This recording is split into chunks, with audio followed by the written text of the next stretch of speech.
नमस्कार, आप देख रहे हैं जनसेतु और मैं हूं आपके साथ यश विश्वकर्मा। बेहद स्वागत है हमारे खास कार्यक्रम एनएनए यानी नेशनल न्यूज़ एनालिसिस। बढ़ते हैं खबरों की ओर। महाराष्ट्र के मालेगांव में 2008 में किए गए विस्फोट के मामले में मुख्य आरोपी भारतीय जनता पार्टी की सांसद प्रज्ञा सिंह ठाकुर गुरुवार को यहां लोअर कोर्ट में पेश हुई हैं। बता दें कि मध्य प्रदेश के भोपाल में सांसद प्रज्ञा सिंह ठाकुर राष्ट्रीय अन्वेषण अभिकरण के स्पेशल जज ए लाहौटी के मामले में पेश हुई हैं। अभी आर्गुमेंट चल रहा है, अभी गवाही चल रही हैं, लोग आते हैं गवाही देने के लिए।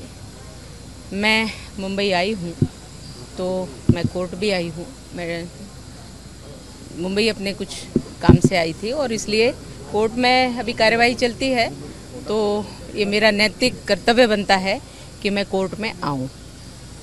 सवाल ये भी है, क्रॉस क्वेश्चनिंग जो है, कोर्ट में हाजिर रहने के लिए आपको क्या पूछने कहा है कि नहीं, ऐसा बुलाया नहीं था, लेकिन चूंकि मैं मुंबई आई थी इसलिए मैं कोर्ट आ गई, क्योंकि हमारी कार्यवाही रोज़ सुनवाई चल रही है, तो मेरा कर्तव्य बनता है कि मुझे आना चाहिए, नैतिक कर्तव्य है। बाकी तो हमारे वकील साहब उपस्थित हैं। आयोग का भी बयान जो है वो क्रॉस जो है वो किया गया आपके लॉयर द्वारा, तो कहीं ना कहीं वो अग्रेसिव हो गए थे पूरे हियरिंग के दौरान, क्वेश्चनिंग के दौरान। कौन हुआ? देखिए, ऐसा है, मैं सिर्फ इतना कहना चाहूँगी कि सत्यमेव जयते। मैडम, एक हिंदुत्व को लेकर सवाल है। उद्धव ठाकरे साहब ने कल एक कहा है कि भाजपा का जो हिंदुत्व है वो मंजूर नहीं होगी। देखिए, हिंदुत्व की तो परिभाषा एक ही है और एक ही रहने वाली है। हमारा, तुम्हारा, इसका, उसका हिंदुत्व अलग नहीं होता।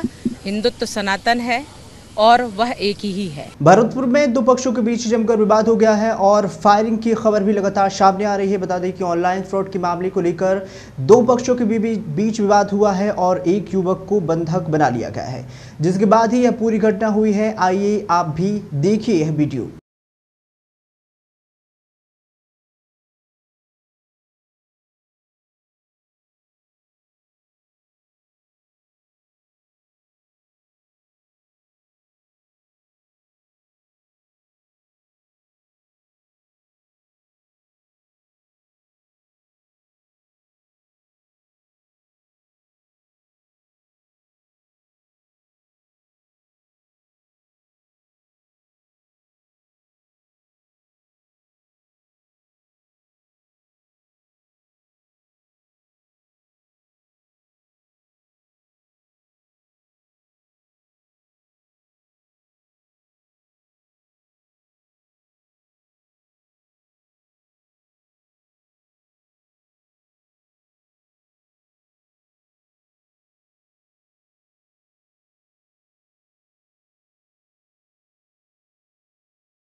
महाराष्ट्र के बाद ही अब छत्तीसगढ़ में बच्चा चोरी की शक में साधुओं की पिटाई की गई है। भिलाई में कुछ लोगों ने भगवा वस्त्रधारी 3 साधुओं की इतनी बेरहमी से पिटाई की है कि तीनों खून से लथपथ हो गए हैं।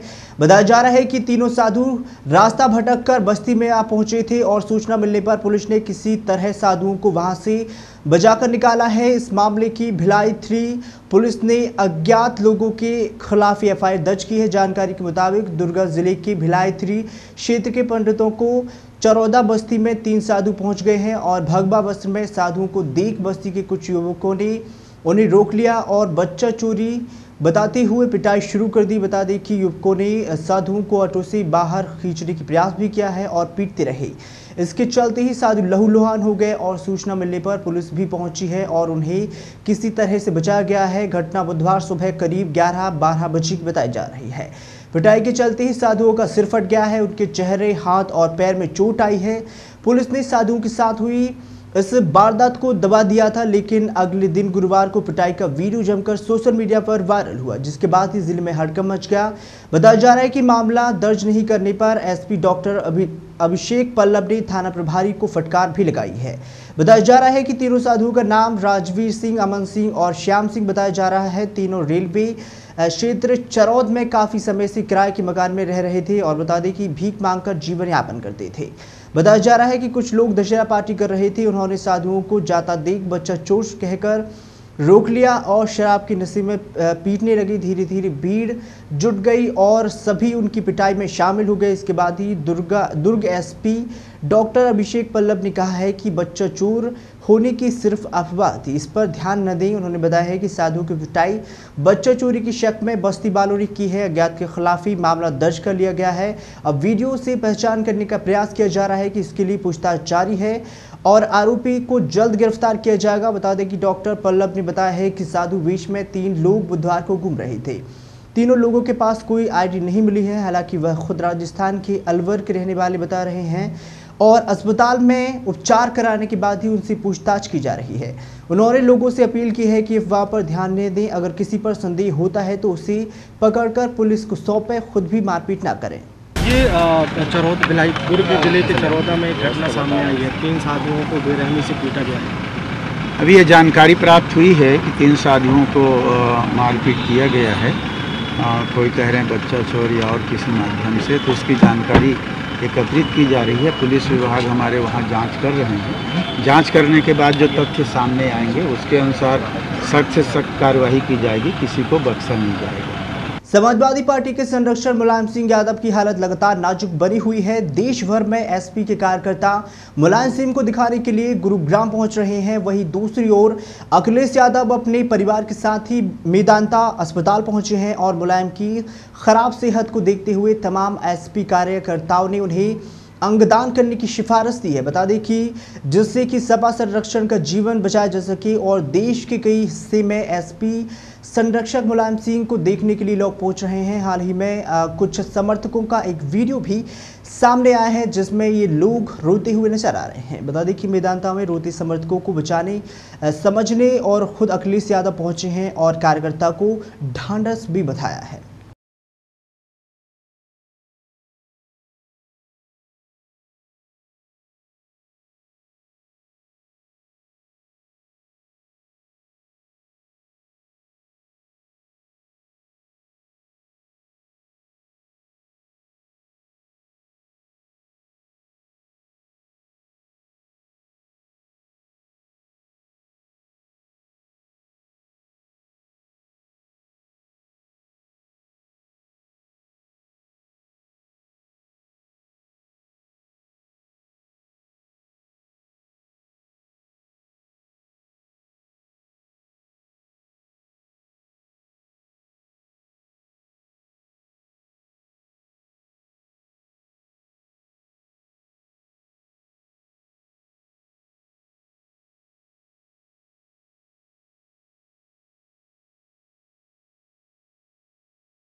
पश्चिम बंगाल के जलपाईगुड़ी में दुर्गा को प्रतिमा के खिलाफ ही विसर्जन के दौरान ही बहुत हादसा हो गया है। बता दें कि विसर्जन के दौरान ही माल नदी में अचानक आई बाढ़ की वजह से 8 लोग बह गए हैं, सभी को मौत हो गई है। बता दें कि 20 से 25 लोग अभी भी लापता है। लापता लोगों की तलाश में प्रशासन की उदासीनता से स्थानीय लोगों ने आक्रोश जताया है। हादसे की बाद ही पहुंची पुलिस और पीड़ितों का हालात जाना है। प्रधानमंत्री नरेंद्र मोदी तथा राज्य विधानसभा की जलपाईगुड़ी में हुई हादसे में बड़ा खुलासा हुआ है। बता दें कि माल नदी में मूर्ति विसर्जन हुआ है। हालांकि जनसैलाब के दौरान जल का स्तर बढ़ गया और तब घाट पर सिर्फ 8 ही सुरक्षा कर्मी मौजूद थे। हालांकि उस वक्त घटना पर निपटने के लिए हजारों लोग मौजूद थे। सिविल अस्पताल डिफेंस के जवानों ने बताया है कि हादसे में निपटने के लिए सुरक्षा कर्मियों के पास रस्सी के अलावा कोई दूसरा साधन नहीं था। इस हादसे में मूर्ति विसर्जन के दौरान ही डूबने से 8 लोगों की मौत हो गई है। वे बता दें कि स्थानीय लोगों ने शिकायत की है कि माल नदी का मार्ग बदल दिया गया है। घटना के दौरान ही दुर्घटना पर कोई बचाव नहीं पहुंचा था। प्रत्यक्षदर्शियों की माने तो हमने बताया है कि जलस्तर बढ़ रहा था, इसके बाद ही मूर्तियों का विसर्जन जारी था और समय रहते विसर्जन को रोक दिया जाता तो इतना बड़ा हादसा नहीं होता।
एनएनए में सिर्फ इतना ही। ताजा तरीन खबरों के लिए देखते रहिए जन सेतु, जन से सरोकार।